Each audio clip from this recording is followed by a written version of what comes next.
membaca, insya Allah akan mendapatkan ilmu. Ketika sudah mendapatkan ilmu, insya Allah akan sukses baik di dunia maupun di akhirat kelak. Man arada dunya fa'alaihi bil ilmi wa man arada al akhirah fa'alaiha bil ilmi wa man aradahuma fa'alaihima bil ilmi. Itu sedikit motivasi dari Bapak untuk menumbuhkan minat baca bagi anak-anak semuanya. Oke, untuk selanjutnya yaitu kita review pertemuan sebelumnya, yaitu tentang strategi dakwah Nabi Muhammad Shallallahu Alaihi Wasallam di kota Makkah. Barangkali ada yang masih ingat tentang strategi dakwah Nabi Muhammad di Mekah? Oke ya, Didin silahkan sebutkan strategi dakwah Nabi Muhammad di Mekah. Strategi dakwah Nabi Muhammad di Mekah, diantaranya ada dakwah secara sembunyi-sembunyi, secara terang-terangan, ya betul, kemudian hijrah, ya, ke Taif dan melakukan perjanjian Aqabah. Oke, setelah melakukan perjanjian Aqabah, Nabi berhijrah ke Madinah. Oleh karena itu, materi pada hari ini adalah sebelum Nabi berhijrah ke Madinah, kita pelajari dulu kondisi masyarakat Madinah sebelum datangnya agama Islam.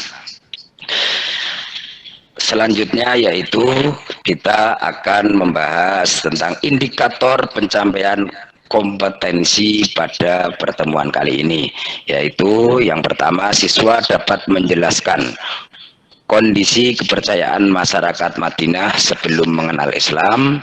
Siswa dapat menjelaskan kondisi sosial masyarakat Madinah sebelum Islam. Siswa dapat menjelaskan kondisi ekonomi masyarakat Madinah sebelum Islam. Dan terakhirnya, siswa dapat menjelaskan kondisi politik masyarakat Madinah sebelum Islam. Itu adalah indikator pencapaiannya. Sedangkan untuk tujuan pembelajarannya, yaitu setelah mengamati, nanti ada mengamati gambar, mananya mengeksplorasi peserta didik diharapkan dapat mengetahui, memahami, serta mempresentasikan. Yang pertama, kepercayaan masyarakat Madinah, kondisi sosial masyarakat Madinah, kondisi ekonomi masyarakat Madinah, serta kondisi politik masyarakat Madinah sebelum datangnya Islam. Ya, sekarang Bapak ingin menayangkan gambar terlebih dahulu. Kelihatan gambarnya anak-anak? Kelihatan, Pak. Ya, kelihatan. Ada yang mau membaca atau gambar apa yang ditampilkan oleh Pak Guru ini? Mas Agus Seris ada? Ada, Pak. Oh ya, monggo Mas Agus Seris, Bapak Agus Seris. Oh ya, untuk gambar pertama, menurut saya itu menggambarkan tentang kondisi kepercayaan masyarakat Yasrib sebelum Islam, Pak. Di mana masyarakat Yasrib itu beragama pagan atau percaya terhadap berhala. Meskipun sebagian ada masyarakat Yasrib yang beragama Yahudi dan Nasrani. Untuk yang kedua, kondisi politik masyarakat Yasrib sebelum Islam, di mana masyarakat Yasrib sebelum Islam itu tidak dikuasai oleh kerajaan manapun, meskipun di sebelah utara Yasrib terdapat negara adidaya Byzantium dan Persia. Tapi di situ terdapat suku-suku, itu suku yang paling dominan di situ adalah Aus dan Khazraj. Untuk yang ketiga dan keempat yaitu kondisi masyarakat Yasrib sebelum Islam mengenai ekonomi, di mana masyarakat Yasrib sebagian besar masyarakatnya itu menggantungkan diri pada segi perkebunan, yaitu perkebunan kurma, meskipun ada sebagian yang berdagang dan beternak. Ya, beri aplaus untuk Nagus karena sudah membahasnya dengan cermat. Ya, terima kasih kepada Nagus yang sudah membaca, berarti ketika ditugasi oleh Bapak Guru, Nagus sudah membaca dengan bagus. Pak Guru ingin menayangkan peta konsep tentang pembelajaran pada pagi hari ini, yaitu kondisi masyarakat Madinah sebelum Islam. Sebetulnya tidak jauh berbeda dengan apa yang disampaikan oleh Nakus tadi. Yang pertama adalah tentang kepercayaan ataupun agama yang berada di Madinah sebelum kedatangan Islam. Yang pertama yaitu agama Yahudi, karena banyak orang-orang Yahudi datang ke Madinah. Yang keduanya Nasrani, yang ketiganya pagan. Dari segi sosialnya, masyarakat Madinah sudah berbudaya, karena di situ ada Yahudi. Ini mohon maaf salah, ini kok kebudayaan Arab semuanya. Harusnya satunya kebudayaan Arab, satunya adalah kebudayaan Yahudi. Ya, untuk kebudayaan Arab itu berpangkal pada Nabi Ismail, yang kemudian berkembang menjadi beberapa suku. Suku tersebut datang ke Madinah karena imigran, atau karena ada yang mengatakan yang jebol itu ya. Yang kedua yaitu kebudayaan Yahudi yang berpangkal pada Nabi Ishak, yang kemudian berkembang menjadi beberapa suku yang kita kenal, Bani Nadir, Bani Quraidah, Bani Katafan, Bani Qainuqa. Kemudian dari segi ekonominya, karena Madinah itu tanahnya subur, sehingga di situ dari segi ekonominya ada yang pertanian dan ada peternakan.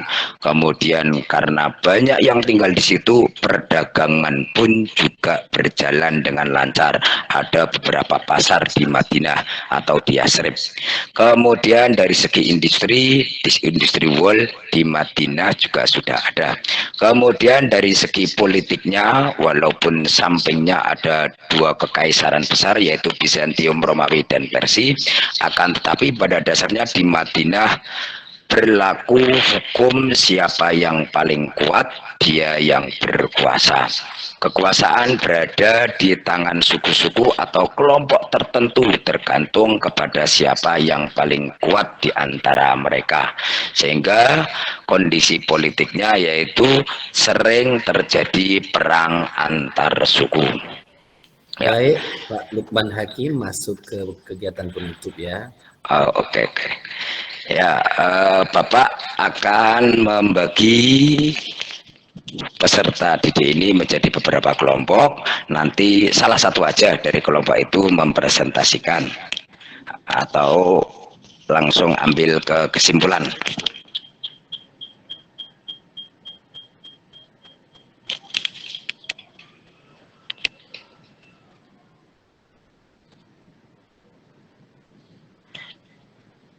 Nah, kalau gitu nanti ini dijadikan tugas anak-anak nanti menjadi LKPD, lembar kerja, yaitu bagaimana kondisi kepercayaan masyarakat Madinah sebelum Islam. Yang keduanya bagaimana kondisi sosial masyarakat Madinah sebelum Islam. Yang ketiganya bagaimana kondisi ekonomi masyarakat Madinah sebelum Islam. Dan yang keempatnya kondisi politik masyarakat Madinah sebelum Islam. Ya, untuk mengakhiri pertemuan, ada kesimpulan. Barangkali ada teman-teman yang mau menyimpulkan. Kalau enggak, kita simpulkan bersama-sama aja bahwa sebelum kedatangan Nabi Muhammad, Madinah bernama Yasrib. Yasrib terkenal dengan daerah subur dengan hasil pertanian kurma dan selanjutnya yang tadi sudah Bapak jelaskan. Kemudian apa ibroh yang bisa diambil dari pembelajaran ini atau hikmahnya, yaitu karena di Madinah itu terdapat beberapa suku, beberapa agama, maka yang dapat diambil ibroh adalah kita harus bisa menjaga persatuan dan saling menghormati antar sesama pemeluk agama, istilahnya toleransi. Hampir sama dengan di Indonesia, banyak agama, banyak suku. Kemudian yang keduanya, sikap menjaga persatuan dan saling menghormati antar suku. Yang ketiganya, biasa karena kita umat Islam menjadikan Rasulullah sebagai teladan, sebagai inspirasi, sebagai motivasi kita dalam menyiarkan Islam berdasarkan peraturan dari Allah Subhanahu wa taala. Karena Islam itu ada hadis yang mengatakan balighu anni walau ayah, sampaikanlah walaupun satu ayat. Cukup sekian pertemuan pada pagi hari ini. Marilah kita tutup dengan membaca hamdalah bersama-sama. Alhamdulillahirabbil alamin. Dari saya barangkali banyak kesalahan. Marilah kita assalamualaikum warahmatullahi wabarakatuh. Waalaikumsalam warahmatullahi wabarakatuh.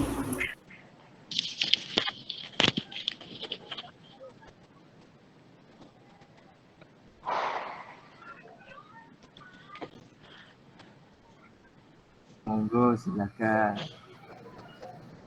keluar sebentar.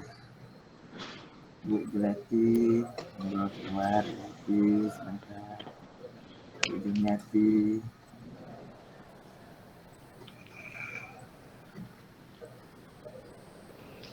Mohon maaf Pak Thohir, saya pakai dua ini, satunya laptop, satunya HP. Siap. Laptopnya tadi untuk presentasi.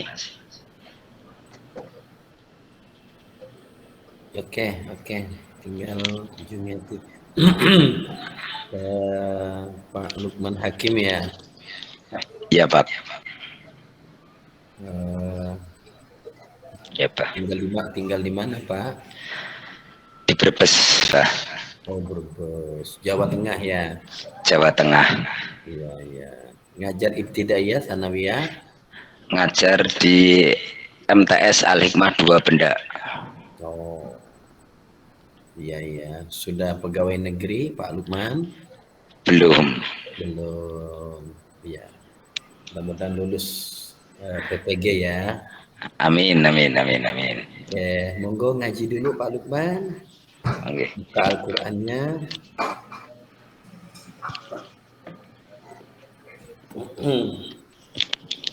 Ya, sudah Pak. Sudah. Coba dibaca surah Al-Qari'ah.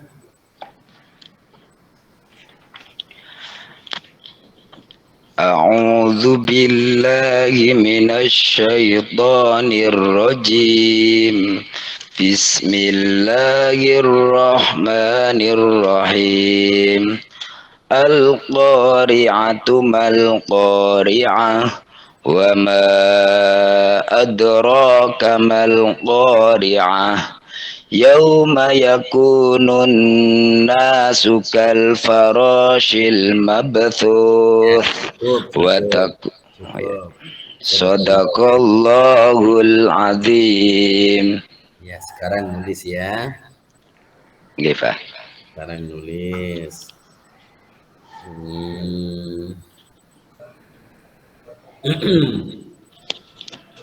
Ya, ditulis doa mau tidur.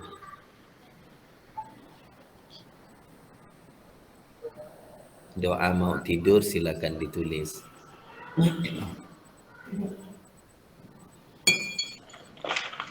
Sebentar.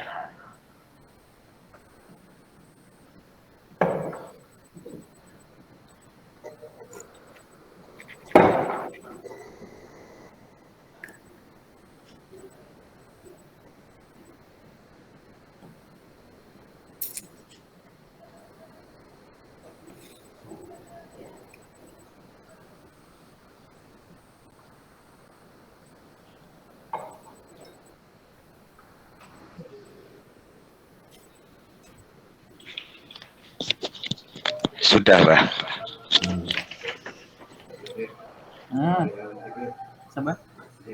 Siapa itu? Mundur sedikit. Mundur. Lewatkan Pak. Ya, oke. Jangan bergerak ya. Bismillahirrahmanirrahim. Ahya wa bismika amut. Bismika Allahumma ahya wa bismika amut. 1, 2 ada Ada 2 kesalahan ya. Nanti belajar menulis ya, tulisannya kurang rapi. Nggih, Pak. Tulisan ahya itu iya-nya itu gimana modelnya? Ahya. Ini lah yang tadi bingung tadinya pertama ahya ya ada alifnya, yang kedua ya yang tidak ada alifnya. Yang bingung di situ. Pak Lukman milih yang mana? Karena di situ adalah fiil mudhari yang menunjukkan makna saya alias ya itu, sehingga sebetulnya saya memilih yang kedua ahya itu. Yang pakai iya atau yang pakai alif? Yang pakai ya. Kenapa? Karena madinya kan hayun atau masdarnya hayun itu kan ada ya-nya, hidup. Oh gitu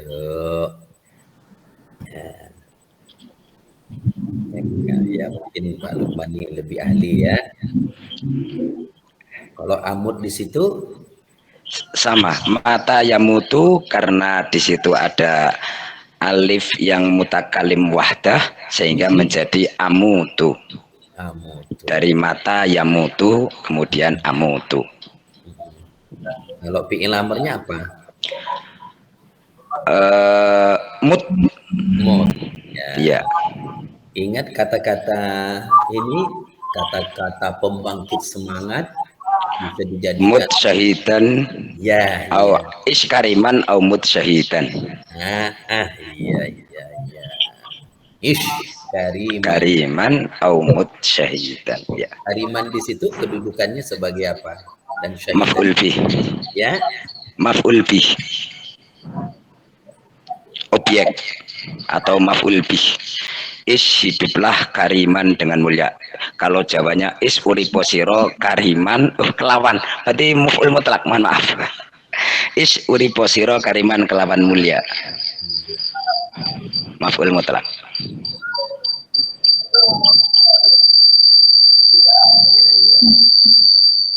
Intransitif ternyata, bukan transitif.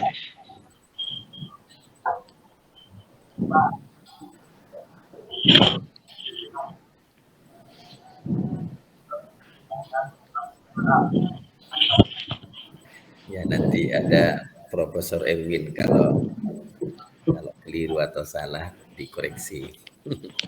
Dia ini bahasa Arab ya. Ya, oke Pak Lukman, nulisnya diperbaiki, dirapikan maksudnya. Kemudian ngajinya sudah bagus ya. Alhamdulillah. Ini nampaknya mau khutbah hari ini nih. Enggak juga. Ya, suara khotib itu berbeda ya. Ya. Suara asli serak-serak seperti ini, Pak. Oke. Jumat pertama kali didirikan Nabi itu di mana? Di Kuba. Berapa kilometer Masjid Kuba dengan Masjid Nabawi sekarang jaraknya? Kira-kira sekitar 7 kilo katanya, karena belum pernah ke sana, Pak. Oh iya. Bisa dibaca dari sejarah ya. Oh iya. Ya.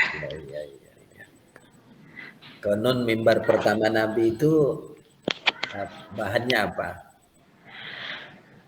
Pelepah kurma apa ya? Bukan pelepah kok, pelepah nggak bisa.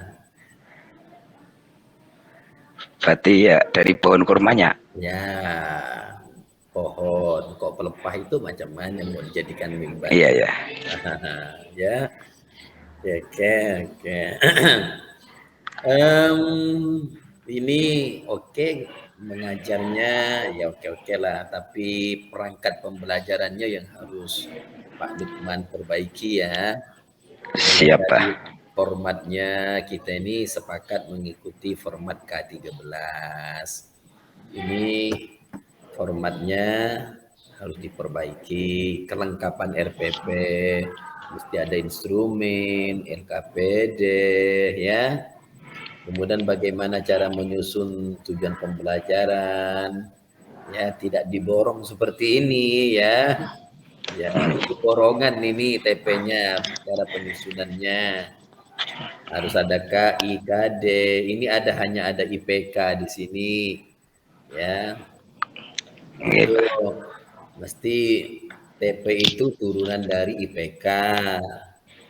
Tuh, bagaimana menurunkannya, kemudian konsep ABCD itu harus diakomodir, ya.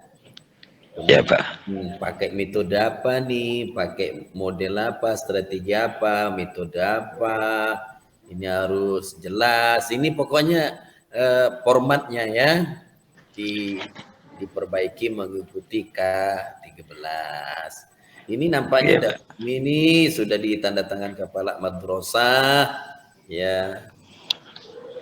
Tuh, jadi diperbaiki ya. Yang Iya, Pak. update, yang terbaru ya.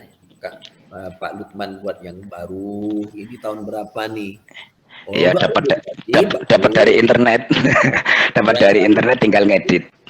Oh, enggak boleh gitu kan, di modul itu sudah ada formatnya. Iya. Ikuti format itu. Nah, gitu, ikuti format itu. Ya, supaya ya sama dengan yang lain. Yang lain juga berusaha untuk mengikuti format yang sudah ditentukan. Nah, gitu, enggak boleh apa namanya mentang-mentang kita dapat format yang lebih simpel, nah, lalu kita ikuti. Ya. Oke, Pak Lukman Hakim. Satu aja pertanyaan saya, Pak Lukman. Satu aja, guru itu harus memiliki berapa kompetensi, Pak Lukman, supaya dia menjadi guru yang profesional? 4, Pak. 4. Satu saja, Abah minta Kepribadian, kepribadian. sosial, profesional, Nah, dan apa satu lagi? Pedagogik. pedagogik. Ya. Ya. Miliki semua ya. Miliki semua, Insya Allah. karena tak boleh, salah satunya tak boleh ditinggal. Kepribadiannya bagus, sosialnya bagus, tapi tak punya pengetahuan pedagogik. Nah, itu juga nggak bisa menjadi yang guru yang profesional. Nggak bisa itu terintegrasi empat-empatnya. Nggak bisa dipisah antara satu dengan yang lain. Karena saling mendukung, ya. Saya yakin Pak Lukman dah punya itu. Oke, cukup. Monggo Pak Irwin, lanjut. Baik, terima kasih Pak Lukman Hakim. Nggih, Prof. Ada, Prof. Kalau di Benda itu daerah mana ya Pak Lukman ya? Benda. Daerah Jawa Tengah. Brebes. Oke, dia itu kecamatan desa atau apa ya di Brebes?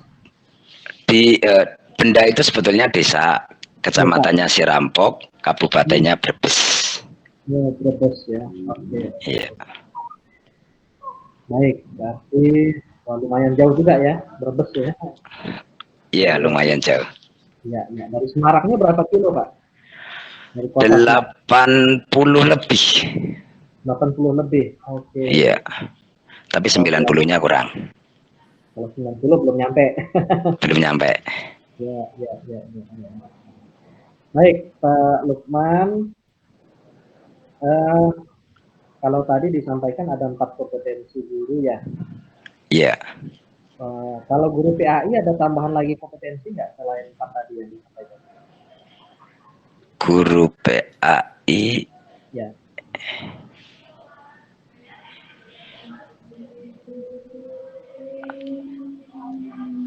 Kurang paham, Pak. Ketaunya sosial itu tadi. Sosial religius. Iya. Karena PAI kan. Ya, Pak Lukman nanti coba searching di Google ya. Berdasarkan PMA ya, Peraturan Menteri Agama nomor 16 tahun 2010. Ya, PMA nomor 16 tahun 2010 Coba cari nanti PMA itu. Disebutkan ada 2 lagi kompetensi guru PAI. Jadi khusus PAI itu ada kompetensi Tambahan 2. Nah, tambahan 2. Apa yang disebut dengan kompetensi leadership? Oh iya. Leadership kepemimpinan ya. Religius. Meskipun sebenarnya kompetensi religius itu bisa diakomodir oleh kompetensi sosial kepribadian ya. Tetapi oleh PMA itu dispesifikkan lagi bahwa guru PAI itu harus punya kompetensi yang disebut dengan religius. Apa maksudnya? Supaya guru di sekolah itu, di sekolah ya, bukan di madrasah konteksnya ini, di sekolah, itu bisa menciptakan suasana religius. Jadi suasana religius itu adalah tanggung jawab guru PAI, meskipun guru-guru yang lain juga punya kewajiban untuk menciptakan suasana religius. Nah, tetapi peran utamanya itu ada di guru PAI untuk di sekolah ini Pak ya. Itu kompetensi religius. Ada satu kompetensi lagi yang disebut dengan kompetensi leadership, kepemimpinan. Nah, kompetensi kepemimpinan itu apa maksudnya? Ketika di masyarakat, guru PAI itu khususnya ya, itu harus bisa. Nah, seperti hari ini bisa jadi imam, khatib, bisa menjadi penceramah, bisa memimpin tahlil, bisa memimpin haul. Nah, itu adalah kompetensi plus tambahan yang harus dimiliki oleh guru PAI. Nah, disebut begitu secara tegas. Jadi di samping 4 kompetensi tadi yang disebut apa ya. Nah, di dalam PMA nomor 16 tahun 2010. Ya, ditambah lagi jadi 2 kompetensi. Sehingga kalau dikatakan menjadi ada 6 kompetensi yang harus dimiliki oleh khususnya guru PAI. Nah, nanti Pak Lukman boleh cek ya di Google ya. Nah, kemudian tadi seperti Abah sampaikan di format perangkat pembelajaran yang Bapak susun ini menggunakan format apa ini ya? Kayaknya 1 lembar itu. Ya, yang waktu merdeka baru COVID satu lembar itu. Iya. Ini kurikulum merdeka belajar. Jadi yang dipakai ini kurikulum yang ya tidak menuntut banyak tagihan-tagihan ya, seperti halnya di kurikulum 13. Tapi untuk PPL nanti Pak Lukman, mudah-mudahan di tahap ini lulus lah. Ya, lulus ya. Jadi nanti masuk di tahap berikutnya, tolong diperbaiki lagi ini kurikulumnya harus mengacu ke K13 kursilas. Nah, supaya tidak menjadi problem. Itu saja saya kira masukan saya, Abah. Terima kasih. Terima kasih, Prof. Oke, baik. Oke, makasih kembali, Prof. Kita lanjut, Bang Thohir. Siap, Abah. Siap.